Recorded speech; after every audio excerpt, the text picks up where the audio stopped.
Hindi natatapos ang pag-alala ng mga Taclobanon sa mga nasawi nilang mahal sa buhay noong bagyong Yolanda. Ngayong araw, binalikan ng mga Yolanda survivors ang ilang lugar na matinding tinamaan ng bagyo gaya ng Tacloban City Astrodome. Ito'y upang ipagdasal ang kaluluwa ng mga yumao. Ang buong ulat ihahatid sa atin ng aming kasamang si Haji Caaminio mula sa Tacloban City Live.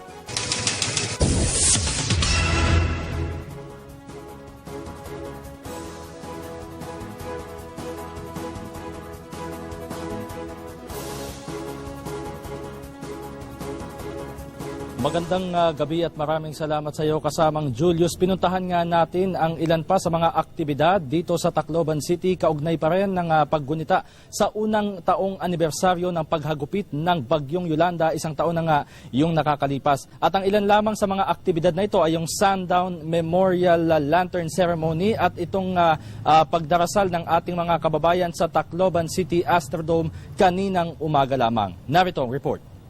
Sariwa pa sa isip ni Marie Chris Figueroa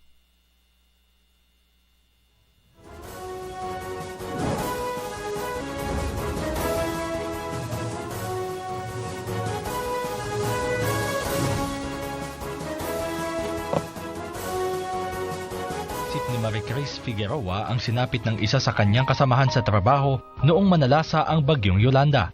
Hindi na nakita ang katawan ni Genevieve May Lentejas matapos ang hagupit ng bagyo noong nakaraang taon, kaya labis ang paghihinagpis ng kanyang kaibigan. Isa si Genevieve sa libo-libong nasawi sa kamay ni Yolanda na inalala sa isang mataimtim na tagpo sa Tacloban City Astrodome kaninang umaga.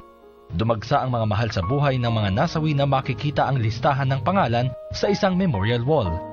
Kasi po, gusto lang po namin makita kami lahat ng mga taga-DNR, yung pangalan ng kasamahan namin na nasama po sa mga namatay nung Typhoon Yolanda. Gusto po namin makita kung nandyan po yung pangalan niya at saka yung sa kapatid niya po. So, nandiyan naman? Opo, nakita po namin. Masayahin daw si Genevieve at palaging maaga kung pumasok sa opisina. Binibigyang buhay niya ang kanilang opisina sa DENR sa tuwing papasok na siya. At dahil hindi na nakita ni Marie Chris ang kaibigan, hindi niya napigilang maging emosyonal nang magbigay siya ng mensahe. Miss ka na namin at saka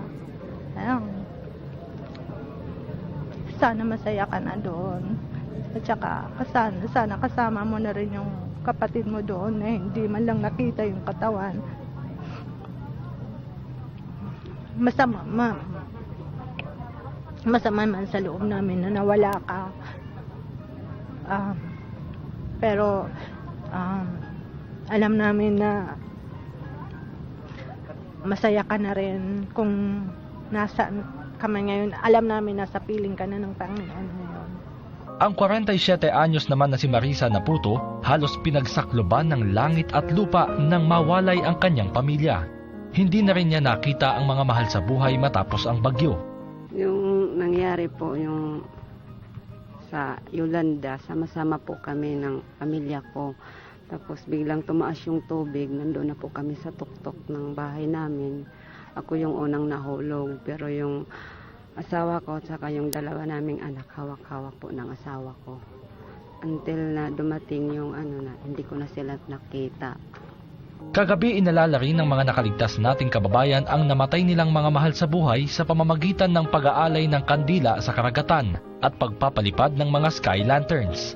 Nagliwanag ang kalangitan sa pagsisimula ng seremonya, simbolo ng pagbangon at pagsibol ng liwanag at pag-asa para sa ating mga kababayang sinalanta ng bagyo.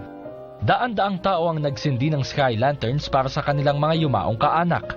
Magandang balita naman para sa mga deboto ng Santo Niño ang pagbubukas muli ng Santo Niño Church na naapektuhan at nasira din noong kasagsagan ng bagyo. Ang simbahan kasi ang sandigan ng mga Taclobanon at dito sila kumukuha ng lakas para muling makabangon. Natapos man ang paghagupit ng Bagyong Yolanda at kahit paano'y unti-unti nang bumabangon ang ating mga kababayan, hinding-hindi makakalimutan ang libo-libong taong nasawi sa isip at puso ng mga kaanak, kaibigan at mahal sa buhay ng mga nakaligtas sa delubyo.